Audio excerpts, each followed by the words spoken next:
찬양 감사합니다. 하나님께서 이와 가족들을 사랑하십니다. 네, 옆에 계신 분 보시고 사랑하고 축복합니다.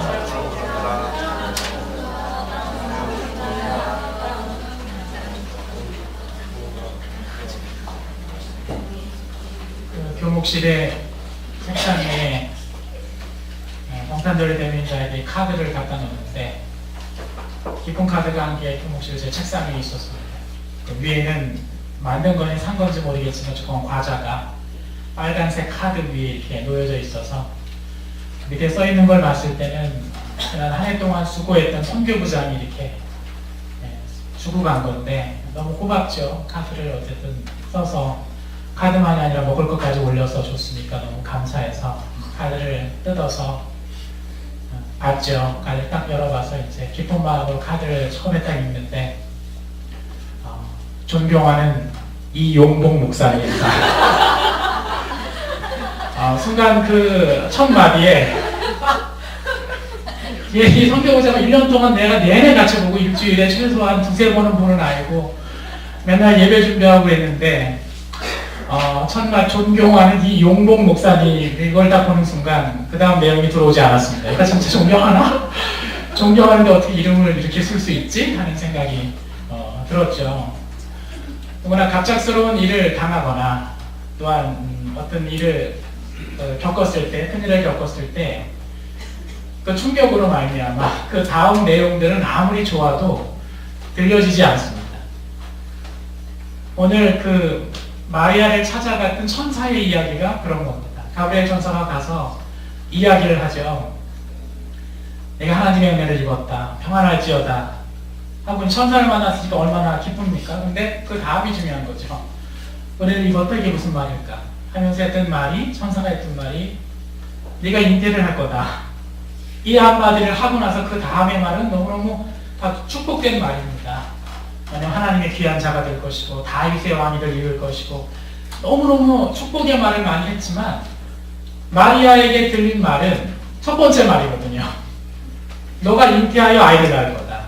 근데 마리아는 처녀입니다. 마치 드라마에서 이거죠. 그 얘기를 듣는 순간 그 다음은 삐 하면서 들리지 않는. 그래서 마리아가 했던 말이 뭐냐면 나는 남자를 알지 못합니다. 이제 거부죠. 강하게 거부한 겁니다. 내가 남자를 알지 못하는데 어떻게 내가 애가 생길 수 있습니까? 라고 이야기를 한 겁니다. 천사가 이야기하지만 더 이상 들리지 않죠. 그래서 마리아는 그래도 믿음의 사람이라서 주의 말씀대로 내가 이루어질 줄 제가 믿습니다. 라고 말하고 있다가 우선 마음을 진정시키고 나서 천사가 해줬던 말 중에 내 친족 엘리사벳도 임신을 할 수 없었는데 임신을 하게 되었다. 그 얘기를 기억하고 단숨에 엘리사벳을 찾아갑니다. 찾아갔는데 엘리사벳이 또한 이야기를 해주죠. 네 태중에 있는 그 아이가 너무 복되다. 하면서 이야기를 했을 때 이 마리아가 안도를 하고 하나님을 찬미한 이야기가 오늘 성경 본문의 이야기입니다. 마리아에게 찾아갔던 이 가브리엘이 그 말을 들었을 때 우리도 만약 어느 날 갑자기 하나님의 천사가 나타나서 너 지금 누리고 있는 거 다 버리고 저 아프리카 오지에 가서 주님을 위해서 목숨 바쳐 선교를 해라. 내게 말씀하시면 여러분들 어떻게 하실래요?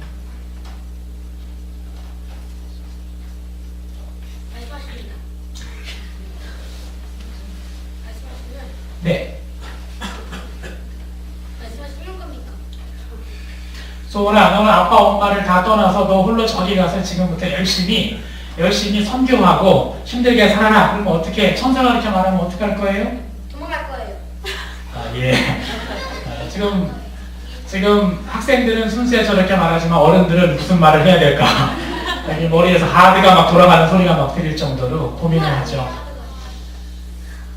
가족도 재산도 편안함도 생명도 버리고 주님을 따르라고 천사를 통해서 부르신다면 어떻게 응답할까? 순수한 사람은 그렇게 말할지 모르겠지만 아마 여기 계신 많은 분들은 아마 저조차도 이렇게 생각할 겁니다. 저 천사가 진짜 천사인가?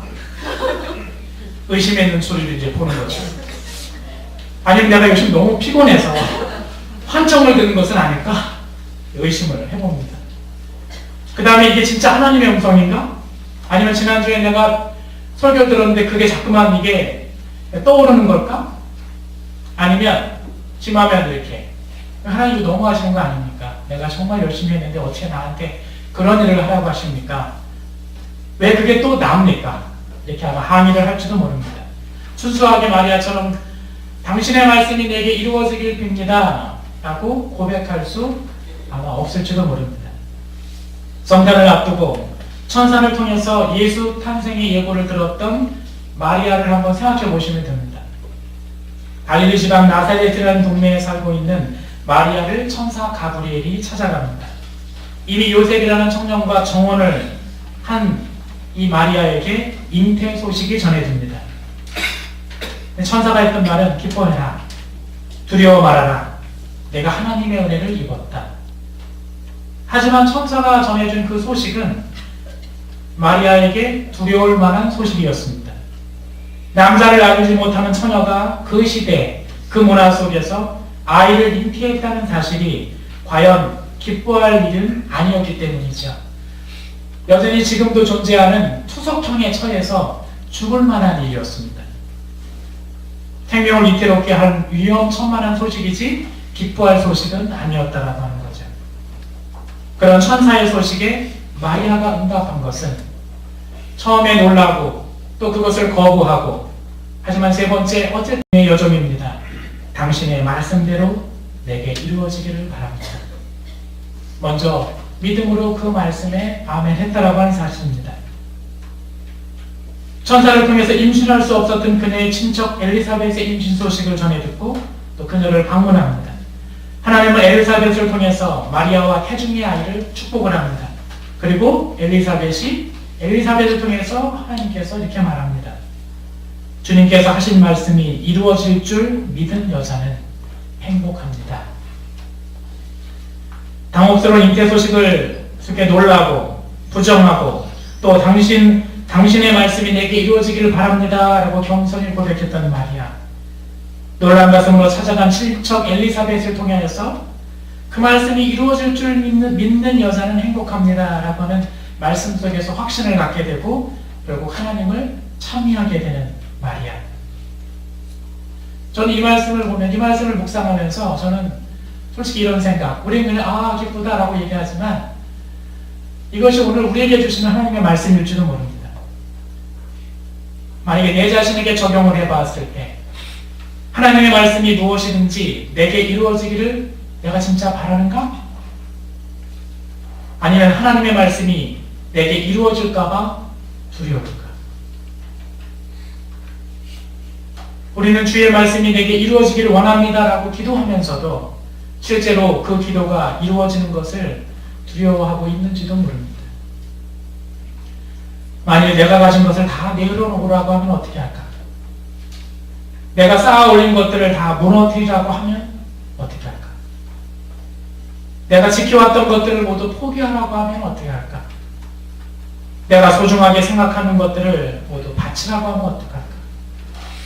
내가 자신 있는 거야 턱하고 바칠 수 있지만 그것이 정말 내가 소중하게 여기는 내 자녀가 되기도 하고 내 자존심이기도 하고 내 욕심이라고 하는 것을 너 내려놔. 그러면 어떻게 할까? 내 것이라고 생각했던 모든 것들을 부정하라고 하면 어떻게 할까? 전 솔직히 이거 두렵습니다. 하나님이 그와 같은 말씀으로 나에게 이런 말씀을 어떻게 할까? 저도 이걸 하면서 생각한 게 뭐냐 하면 저에 대해서 잘 아시잖아요. 여행을 별로 좋아하지 않은 걸 다 아시기 때문에. 그럼에도 불구하고 하나님이 관광도 아니고 내게 저 동남아에 가서 선교하라고 하시면 어떡할까? 저는 그게 굉장한 두려움입니다. 하나님, 저는 여기서 그냥 학원 선교할래요 라고 말하지, 근데 그거 말고 너 거기 가서 해 그러면 저 굉장히 고민할 것 같습니다. 이사야처럼 주님 내가 여기 있사오니 나를 보내옵소서라고 말하기보다는 주님 내가 여기 있사오니 나를 어디로 보내실 건가요? 이렇게 물어보게 될 것 같습니다. 그래서 하나님께 큰 소리로 우리는 부르짖으면서도 하나님이 내게 말할 수 있는 기회를 주지 않고 듣지 않는 것 같습니다. 하나님 전 이걸 원해요 말하고 하나님이 내게 말할 수 있는 기회를 일부러 안 주는 이유는 혹시라도 하나님께서 나에게 더한 것을 요구하실까봐, 혹시라도 내게 큰 부담이 되는 말씀을 하시면 어떡하지? 하는 두려움이 내게 있는지도 모릅니다. 인간이란 참 신기하죠. 신기하고 참 악한 것 같아요. 있는 그대로를 보지 않습니다. 해석이 필요 없는 것은 그냥 해석을 하고, 성경 말씀 중에서도 해석이 필요한 건 해석하지 않습니다. 내가 듣고 싶어하는 걸 듣고 내가 보고 싶어하는 것을 봅니다. 하나님의 많은 말씀 중에서도 내가 줄치고 좋아하는 말씀이 있고 나에게 불리한 것은 절대 잘 보지도 않습니다. 우리는 하나님을 하나님으로 믿기보다 내가 믿고 싶어하는 하나님을 믿습니다. 또 하나님은 우리에게 보여주시는 것보다 내가 보고 싶어하는 것을 보려고 합니다. 하나님이 내게 원하시는 삶을 살기보다 내가 바라는 삶을 하나님이 무조건 지지하고 도와주기만을 바랍니다. 모든 것이 내 중심적인 믿음과 시각 그리고 삶의 우선순위가 되어버렸습니다. 그런데 이 우선순위가 믿음입니다. 그리스도인이 된다는 것은 가장 먼저 우리의 삶의 우선순위가 바뀐다는 것을 의미합니다. 내 생각이 먼저가 아니고 내 말이 먼저가 아니고 내 삶이 먼저가 아니고 하나님의 생각이 먼저고 하나님의 말씀이 먼저고 하나님이 원하시는 삶이 먼저가 되는 것, 그것을 그리스도인이라고 말합니다. 말은 쉽지만 어렵죠. 어려운 겁니다. 그러나 그 우선순위를 갖고 살아가는 어려운 삶이 바로 믿음의 삶이라고 말합니다. 하나님이 찾으시는 복된 삶입니다. 제가 지난달에도 아브라함과 롯에 대한 이야기를 드렸던 기억이 납니다. 아브라함과 롯에 대한 이야기가 바로 믿음에 대한 이야기입니다. 가장 어렵고 힘들 때야 하나님을 믿었지만 내가 풍족해지고 어떤 선택의 기회가 주어졌을 때에 내가 무엇을 우선순위로 그 길을 나가느냐 선택하느냐가 믿음이라고 말했습니다. 롯이 선택한 것은 내 현재의 유지를 위해서 선택한 소돔과 고모라였다면 아브라함의 선택의 기준은 하나님의 말씀이었죠. 나를 고향에서 끌어낸 하나님의 말씀이 기준이었기 때문에 아멘. 내가 비록 겉으로 보기에는 소돔과 고모라 땅이 에덴 동산 같아 보였지만 하나님이 원치 않았기 때문에 뒤돌아선 것이죠. 결국 그가 선택한 땅이 가나안 땅이 되었다라고 하는 사실을 우리는 알고 있습니다. 시대는 다르지만 아브라함도 미래에 대한 두려움과 불안함 속에서 마리아처럼 믿음으로 고백했을 줄 모릅니다. 당신의 말씀이 내게 이루어지기를 바랍니다. 아브라함의 그 고백에 아마도 하늘의 천사들은 이렇게 화답했을 겁니다. 그 말씀이 이루어질 줄 믿은 사람은 행복합니다. 하나님의 말씀이 내게 이루어지는 것을 두렵지만 두려워하지 않기를 바랍니다. 저 여러분들이 두려워하지 않았으면 좋겠습니다. 믿음의 우선순위를 가지고 살아갔으면 좋겠습니다. 그럼에도 불구하고 불안하고 두려울 수밖에 없는 것이 인간이지만 그때마다 천사 가브리엘이 마리에게 들려주신 하나님의 음성을 떠올리시기를 간절히 바랍니다. 기뻐해라. 하늘에 계신 아버지가 좋은 것으로 주시지 않겠느냐. 두려워하지 말아라. 내가 너와 함께 함이니라. 하나님의 은혜를 입었노라. 하나님께 선택받은 자는 하나님께서 책임져 주신다. 하나님께는 불가능한 일이 없다. 우리를 사랑하신 하나님은 전지전능하신 하나님입니다. 마리아처럼 주님의 말씀에 믿음으로 응답하면서 당신의 말씀이 내게 이루어지길 바랍니다. 고백하는 이화교회 성도들이 되기를 간절히 바랍니다. 그리고 주님께서 하신 말씀이 반드시 이루어지리라고 믿은 그 사람이 되는 행복한 이화교회 성도들이 되기를 간절히 축원합니다.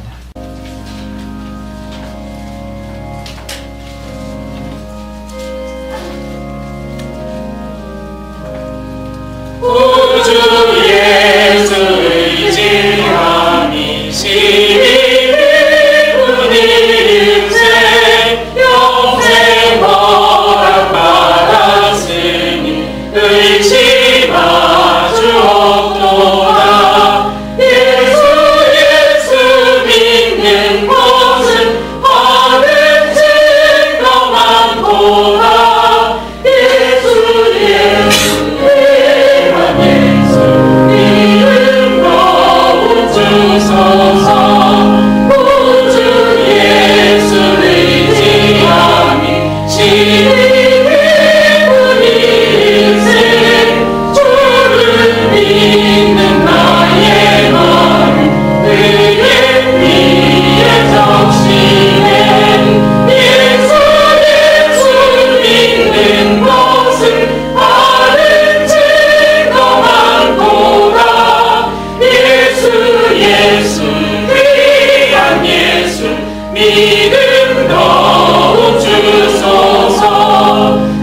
되기를 원하시는 여러분, 성령님과 함께 선교와 봉사를 위해 세상으로 나아가십시오.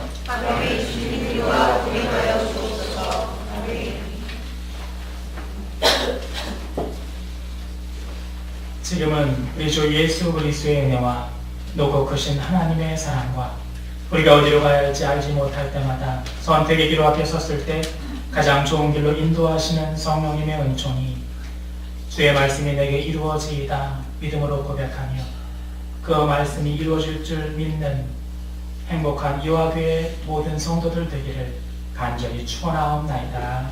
아멘.